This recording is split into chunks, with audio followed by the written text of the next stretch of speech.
Good morning, students. Today we are going to start class 7th history, the chapter number 3, the Delhi Sultanate, part 1. Student, in the last video of history, I had explained about the Battle of Tarain, the two Battle of Tarain, in which that is fought between the Muhammad Ghori and the Prithviraj Chauhan. So, in the first Battle of Tarain, that was in 1191, in that battle, Muhammad Ghori was defeated by Prithviraj Chauhan. But in the very next year, in 1192, in the second Battle of Tarain, Muhammad Ghori defeated Prithviraj Chauhan with full prepared. So, Muhammad Ghori was there and he took lot of money and more things from here to his own country. So, while returning back, Muhammad Ghori handed over his all power to his trusted slave, namely Qutbuddin Aibak. Means the territory what he captured during his visit in India, that all territories were given to the Qutbuddin Aibak. So you have you heard the name of Qutbuddin Aibak? Yes, I can give you one related example with that. Qutub Minar. You might have heard about the Qutub Minar that is situated in Delhi. It was the construction of Qutub Minar. It was started by Qutbuddin Aibak. So that person was the Qutbuddin Aibak. So basically, Qutbuddin was he was slave, and in year 1206, when Muhammad Ghori died, so the all powers that for Indian territory that started coming under the Qutbuddin Aibak. So basically, after 1206, Qutbuddin Aibak started ruling into the Indian territories. Being a slave, that dynasty was what he has started. It was known as slave dynasty or Mamluk dynasty, because the Mamluk is an Arabic word that represents the slave. So basically, from this particular ruler, the slave dynasty has started. Probably the Battle of Tarain led to the entrance of Turks in India. So this was the battle that led to the entrance of outsider that who came in India and started ruling into the Indian territories. Before that also, I had explained in the several videos, there were many invaders, those who come from another part of country, another part of the world. They came India, but they do not rule. They only looted and captured bounty of money from here. But from Muhammad Ghori and his slave, that Qutbuddin Aibak, get started ruling in the Indian territory. So the period between the the Delhi Sultanate period, basically, okay, whosoever is going to rule on Delhi, in Delhi basically, so that particular ruler is known as Sultan, and his territory will known as the Sultanate. So there is a big period, that is 1206 to 1526. This period was known as the Sultan rulers or the Sultanate period. So in this period, 12 to 1206 to 1526, 5 different dynasties sat on the throne of Delhi. So these are the, we'll see that there are so many monarchs, they are the rulers, those who rule over the Indian territories, and also not only the particular area what they have covered in the initial stage, they have also covered, annexed many more territories that belongs to the Indian continent. Let's see the which are the dynasties that are that were set on the throne of the Delhi. Now there you can see that the different dynasties, those who ruled on the Delhi. Starting with the slave dynasty that was started by Qutbuddin Aibak, and the last ruler was Ghiyasuddin Balban. After that, the Khalji dynasty was started, that was started by Jalaluddin Firoz Khalji and ended by the Khosrow Malik. Likewise, the Tughlaq dynasty started by Ghiyasuddin Tughlaq, Sayyid dynasty started by Khizr Khan Sayyid, and Lodi dynasty it was started by the Bahlol Lodi. So these are the founder of the dynasties that ruled over the Delhi and also the Indian territories. So we'll in this video we'll read about the three of dynasty like slave dynasty, Khalji dynasty and Tughlaq dynasty in this video. Let's start it with the slave dynasty. So as I told you, the Qutbuddin Aibak was the slave of Muhammad Ghori and he started ruling over the Indian territory. So it was known that he laid the foundation of slave dynasty and he had covered a large area of Indian territories like from present day Afghanistan to the northern Indian subcontinent. So he ruled on a very large territory and he was so generous that's why he was nicknamed as a Lakh Baksh, because he was the giver of lakhs due to his generosity. Also, he shifted his capital from Lahore to Delhi, means for the convenient to rule the territory of India, he shifted his capital from Lahore to Delhi. Okay, he also built two of the major monuments like Quwwat ul Islam Mosque in Delhi and Adhai Din Ka Jhopda in Ajmer. So these are the two major construction that was done by the Qutbuddin Aibak during his reign. One more construction that I had explained in the starting of the video, Qutub Minar. He has started the construction of Qutub Minar, but before the completion of Qutub Minar, he got died and he was unable to complete the Qutub Minar.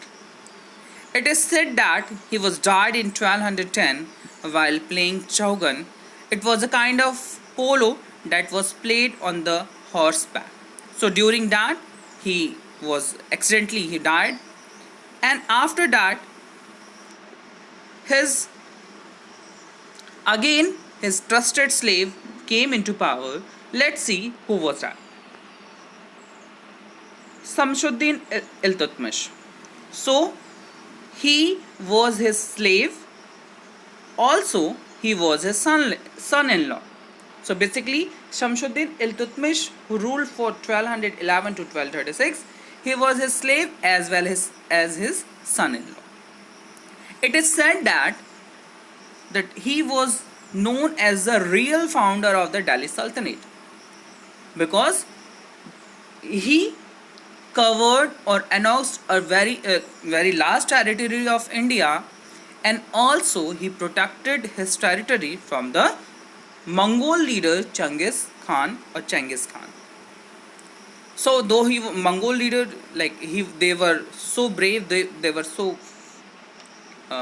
were knight basically, and they wanted to capture the Indian territory because they had heard a lot about India and its treasury.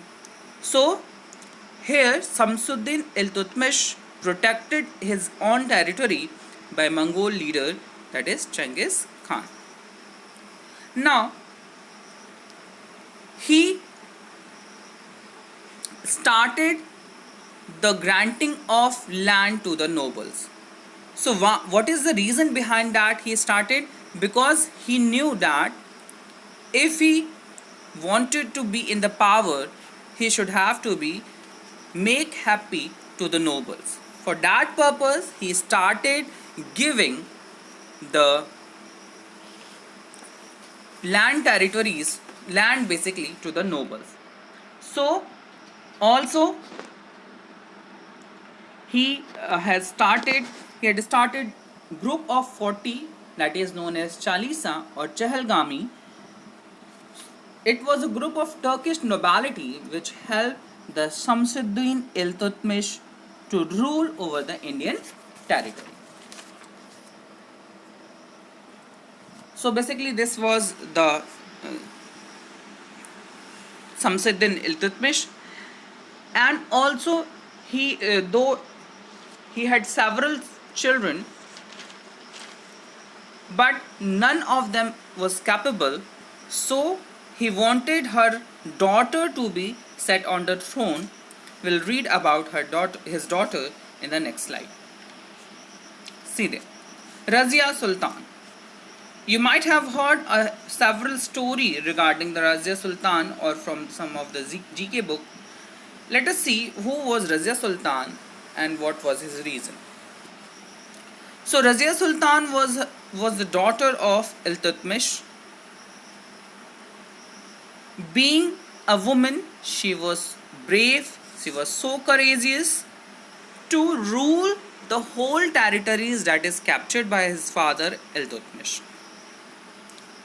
Okay, basically being the nobles, those who are living in the Delhi Sultanate period, they do not want any woman to be ruled upon them. So for that purpose, he set on throne the Ruknuddin Firoz Shah, his brother, means another son of the Iltutmish. He made him sit, but Ruknuddin Firoz Shah was not that capable to rule his empire. So Razia ascended the throne. So this was the main incident that makes the Razia Sultan to rule over there. So Razia Sultan was the only first and only the Muslim lady who ruled ever in India. So basically, she was considered as a first and Muslim lady. Though there were so many female rulers were there in India, but she was the first Muslim lady that ruled in the Indian territories. So there is a chronicler I'd explain about him, that is Minhas Ussiraz. He wrote several things about the Razia Sultan, like one of them, that she was a great monarch, wise, and dispenser of justice and protector of his subjects, but born of wrong gender. He said that she was so capable, she was so much brave, and she was better than her own brothers, but she was born in a wrong gender. Basically, she have all the capabilities of to rule her territory, but was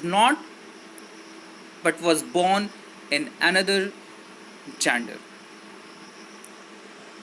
So the nobles, those who are in the Razia Sultan court, they oppose her because it was below their dignity to pay the obeisance to a woman. So they do not want any kind of respect to the woman that is ruling on them. So to oppose all of the gender bias and the cultural orthodoxy that was prevails in that period, Razia Sultan wore male attire and appeared in the public without any veil. So she was there, she wore a male attire to just please the nobles. But though being from a woman, being a woman gender, the nobles did not wanted her to rule. So the noble plotted against her and disposed her in 1240. Soon she was murdered. After Razia, her brother Nasiruddin Muhammad ascended the throne from 1246 to 1266, but he was a puppet of all the powerful rulers. So between the 1239 to 1246, this period was different rulers, basically her different brothers rule over the Delhi Sultanate, but they were not capable, they were so weak. But at the last, Nasruddin Muhammad was there. He was set on the throne from 1246 to 1266, but he was only the puppet of the nobles. Let's see who is there for the next ruler. Ghiyasuddin Balban. So, then Nasruddin Muhammad, he was there for 1246 to 1266, 20 years. After his rule, Ghiyasuddin Balban has started ruling from 1266 to 1286. So basically, uh, Ghiyasuddin Balban, during the reign of Nasruddin Muhammad, he was prime minister of him, and also he was important noble during the reign of Iltutmish, being the member of Chahalgani or Chalisa. So he was so powerful, and he made the Nasruddin Mahmud his puppet, and ruled for 40 years, 20 years of Nasruddin Mahmud, and 20 years his own rule. He also introduced or adopted the policy of blood and iron to centralize his power. So basically, blood and iron is what? The iron means sword, and with the help of sword, he killed the opponent, whatever the people, those who are opposing him. He killed all those, and strengthened his empire to rule the Indian subcontinent. Also, he disintegrated the Chehalgani to took the full control on Sultanate.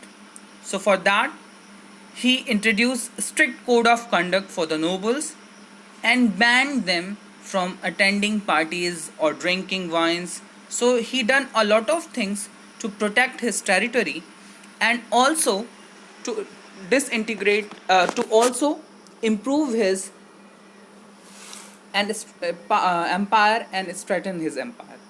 For that purpose, he okay. The Ghiyasuddin Balban also started Sijda and Pabos. So what is Sijda and Pabos? So this is the custom where Sijda is bowing towards the Sultan of the throne. Means whosoever will be the Sultan, the all the subjects of his empire, they will bow in front of the Sultan, and also Pabos is kissing the feet of the Sultan. So these two custom, it was started by the Ghiyasuddin Balban. Okay. Ghiyasuddin Balban has efficient spy system to keep himself informed. Means that these spy system are meant to ensure the loyalty of the people towards the throne. Means if the nobles or someone who is there in his territory, if that person or that particular group is opposing him, that he was there, that spies were there, and he was get informed through those spies, and if he found anything like that, they killed them. Also, it was said that during the reign of Ghiyasuddin Balban, the Ganga Yamuna Doab was cleared by all of the robbers. Means there were no robbers. And also the Mewatis were there. They wanted to plunder Delhi, but Ghiyasuddin Balban suppressed all those rebellions and ruled the Indian territories. But after his death, there is no good successor, and that came to the end of the slave dynasty and starting of the new dynasty, that is the Khalji dynasty. Now, it is said that the Khalji dynasty was started from 1290 to 1320. It was very short reason, but very important reason during the Delhi Sultanate era. So it is said that this the Khalji dynasty period was said that it was the end of the Turkish rule and beginning of the non-Turkish rule. Means that after that there were no Turk people are there to rule the Indian subcontinent, and whosoever they have come to rule the India, they are belong to the different part of the world. Now let us begin with the Jalaluddin Khalji, the founder of Khalji dynasty. His rule was very short. It was 1290 to 1296. He suppressed all of the revolt that was during the Balban's period and Balban and his successors period. So he suppressed the revolt and get the throne and started the Khalji dynasty. He also protected the Indian territories from the Mongol invaders, and he had started the policy of tolerance of the other religious community. So this was the big point for him to rule the Indian territories. He has started the tolerance of the different religious community. He was there for the short period, but he was succeeded by his own nephew and son-in-law in 1296. In 1296, that his name was Ali Gur Shah. Jalaluddin Khalji was killed by his own nephew or son-in-law, and in 1296 the Ali Gur Shah get the throne after the death of the Jalaluddin Khalji. Now let's see who was Ali Gur Shah. So Ali Gur Shah, he took the title of Alauddin. So after taking the Alauddin title, he becomes the Alauddin Khalji. You might have heard the name of Alauddin Khalji from the various sources. It is said that Alauddin Khalji was kingship knows no kinship. Means that he was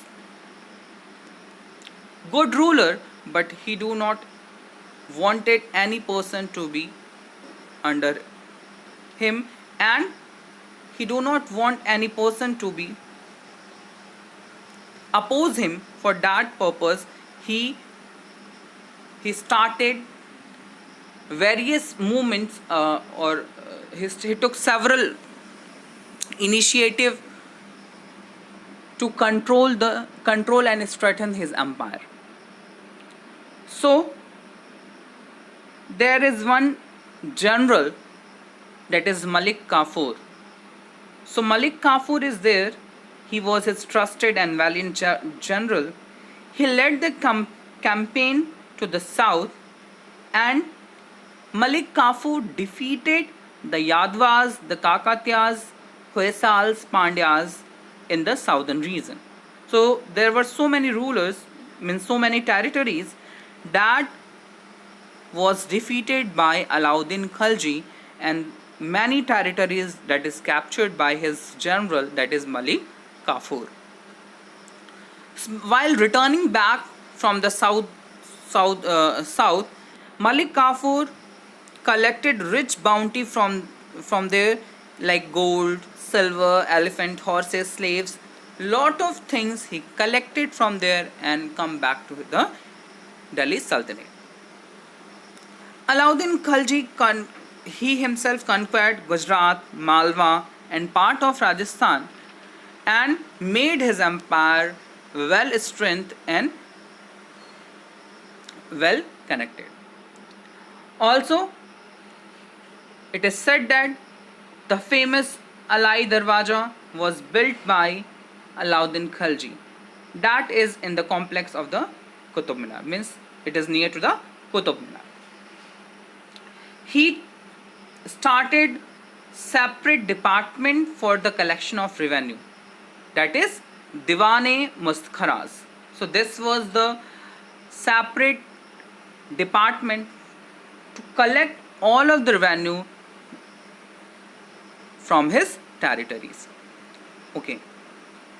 He divided all the taxes on the basis of fertility. So the main motto is to collect the taxes for the maintenance of army, for paying the salary to the armies, and for the other works. For this purpose, he introduced tax on the basis of the fertility of soil, and this tax was only for the one time pay, means that after that the subjects is not to pay any other kind of taxes to the Alauddin Khalji. So he increases the land taxes in Ganga Yamuna Doab region up to 50% of the land produce. So whatever the produce is there, he raised the taxes up to 50%. So whatever you will produce in that particular area, you have to give 50% of your produce to the Alauddin Khalji. Also, he ensured that apart from the royal taxes, no money or tax can be taken from them. So this was the good initiative that was started by the Alauddin Khilji. Also, he monitored closely on the malpractices and overpricing weight measures, and whosoever did this, that person is get punished severely by the Alauddin Khilji. So basically he has done a lot of things regarding his subjects. It was done just because to maintain his army, to maintain his treasury. Okay. The taxation and the checks and control and fixing of prices that increase the royal income to maintain his empire, his army, military campaigns. So for that purpose, he took control on the market as well. So why he did that? It was done like it was for that he fixes all the price of all the commodities of essential commodities that was required for the survival of the common people. He fixes all the prices, and for that purpose he what is the reason behind the fixing of all that prices? That common people can live comfortably, and he do not have to pay the much more salary to those people, those who belong to the different sectors. Now, the Alauddin Khilji died in 1312, and his successor, whosoever the successor is there, they were so weak, and it was known that the last Khalji ruler was Khusro Khan, and he was killed by the Ghiyasuddin Tughlaq. So Ghiyasuddin Tughlaq was there. He has started the next dynasty that was known as Tughlaq dynasty. We'll see in the next video. So there we have talked about the two different dynasty in this topic, that is Khalji dynasty or slave dynasty or Mamluk dynasty. So there are two dynasty we have talked about. It started with the Qutbuddin Aibak and ended with the Khusro Khan. So this is there, and what you have to write in your copy is that you have for the homework purpose you have to write the period of the all rulers that I had explained in the video. What extent, for what is the rule of their period from which year to from which year, that you have to write in your copy. Thank you, students.